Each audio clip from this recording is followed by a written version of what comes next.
CMS, ये 3 लफ्ज़ आपको बहुत सुनने को मिलेंगे और ख़ास तौर पे जब आप हमारे लर्निंग जर्नी में जैसे जैसे ग्रो करेंगे you will get to hear these 3 letters काफ़ी ज़्यादा। CMS, तो what exactly is a CMS? A CMS is a content management system.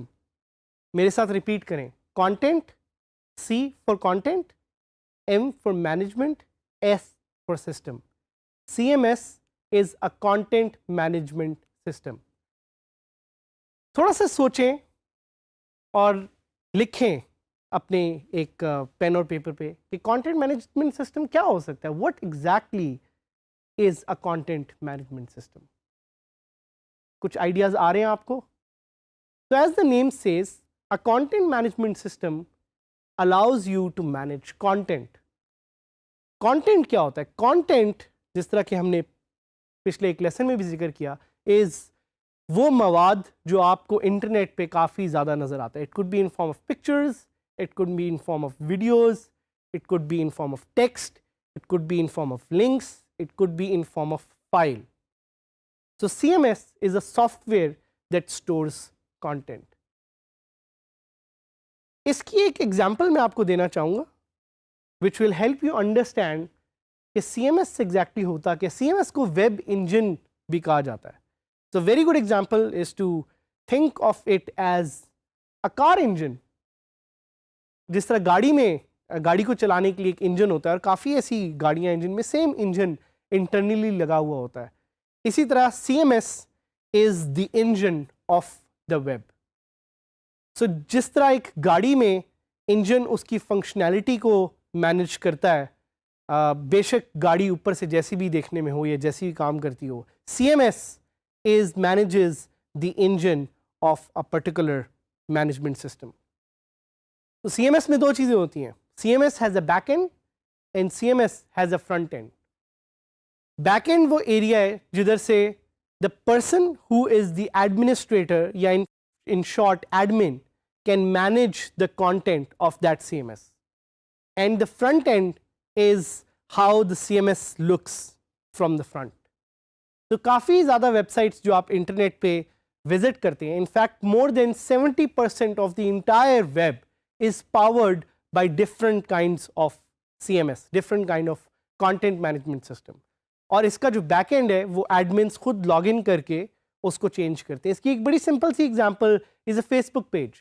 तो फेसबुक पेज अगर आप में से कुछ लोगों ने बनाया हो या विजिट किया हो, यूज़ किया हो, तो जिस तरह आप उसकी एडमिन सेटिंग्स में जाके कंटेंट अपलोड करते हैं, वैसे ही CMS के बैक एंड से जाके आप कंटेंट अपडेट कर सकते हैं और फ्रंट एंड पे वो आपके यूज़र्स को नज़र आएगा।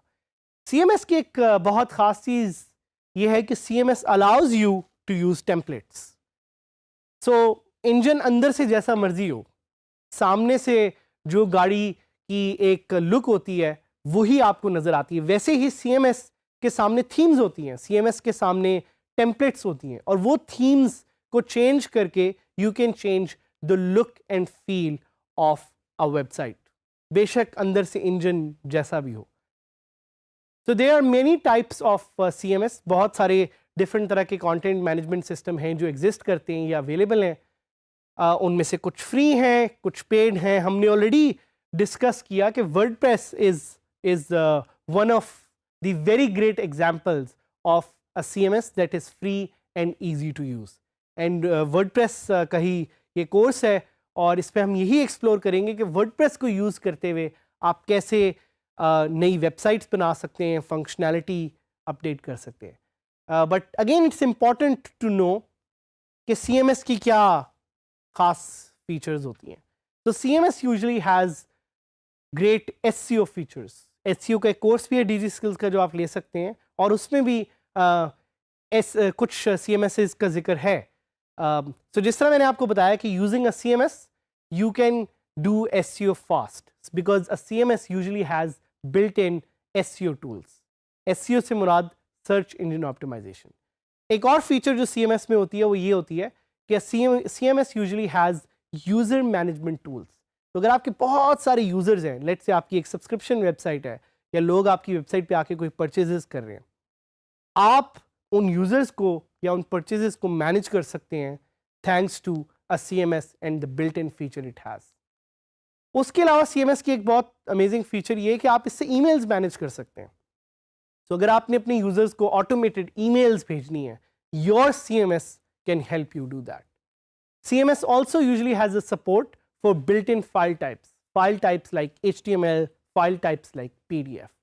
और एक CMS की जो सबसे ख़ास फीचर है वो ये है कि आप उस CMS को एक्सटेंड कर सकते हैं using softwares that are known as plugins. और प्लगइन्स का हमने थोड़ा सा पहले जिक्र किया भी था. इसके अलावा CMS की एक बहुत ज़बरदस्त फीचर ये है कि you can use it to track file changes. तो अगर आपकी फ़ाइल में कुछ चेंजेस हैं आप वो देख सकते हैं. उसके अलावा आप फाइल्स को वहाँ से ही एडिट करने की फंक्शनैलिटी को भी यूज़ कर सकते हैं. That's also a very big advantage of a CMS. तो आपके ज़हन में एक क्वेश्चन आएगा, is WordPress the only CMS? The short and sweet answer to that is no. WordPress is not the only CMS. But yes, WordPress is one of the best CMSs to use out there. एक और question आप पूछ सकते हैं कि why do people use CMS? भाई लोग आखिर कंटेंट मैनेजमेंट सिस्टम क्यों यूज़ करते हैं? वो इसलिए क्योंकि कंटेंट मैनेजमेंट सिस्टम को यूज़ करते हुए आप अपना काम जल्दी कर सकते हैं. So instead of creating a website from scratch, if you use a CMS, you are able to create websites in probably just a day. So people use it for ease and for comfort and for speed. और benefits क्या हैं? Let's explore some of the benefits. Benefits यही हैं कि आपको speed मिलती है, आपको security मिलती है, आपको stability मिलती है. These 3 S's are one of the key reasons why people use a CMS. But let's look at some of the cons.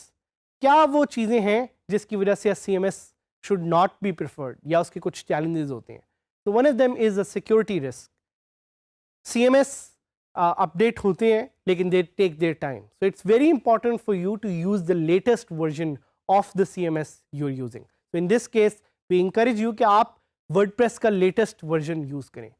और कभी कभी CMS को update करने में डिज़ाइन में कुछ challenges होते हैं because CMS एक certain way में कोड हुआ होता है. तो ये एक और चैलेंज है CMS का, is the difficulty in design. और ऑब्वियसली कुछ फंक्शनैलिटी लिमिटेशंस हैं जो आपको फेस होंगी while using a CMS. But we'll give you some of the best tips in this course, so we'll make sure that you make the most efficient use of WordPress as a CMS. Last question, what are some of the popular CMSs? So there is Drupal, there is Joomla. We'll be talking more about these CMSs in detail. But for now, just try to understand that CMS is the base engine of your website. A CMS will help you do automated emails. A CMS will help you connect your website to social media. A CMS will help you with user management. A CMS will help you with content management. So we'll get to learn more about CMSs in the future, in future lessons, and specifically how to use WordPress effectively as a content management system.